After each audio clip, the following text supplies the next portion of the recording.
Hey guys, welcome back to Quick Assist. Today I'm going to be showing you how to put a world clock onto your lock screen. First, we're just going to hold it down like this. Then you'll be able to see customize on the bottom.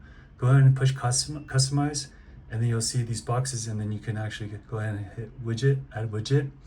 We're going to then go to clock right here, and they'll give you some different options. You can manually add cities, or you can switch to analog instead of digital. But we're going to go ahead and push world clock.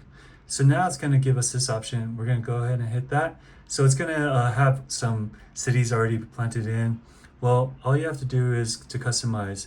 So say I'm in Cupertino, Tokyo, but I'm also in Sweden, so I can add that. And then now, when you close this, go ahead and push done. And then once you do that, from now on, it'll have like these times of different parts of the world onto your lock screen. So whenever you open it, these times will be there. So in case you have family members, different parts of the world, you can use this. All right, guys, I hope this video helps. Thanks for watching, and please like and subscribe. Bye-bye.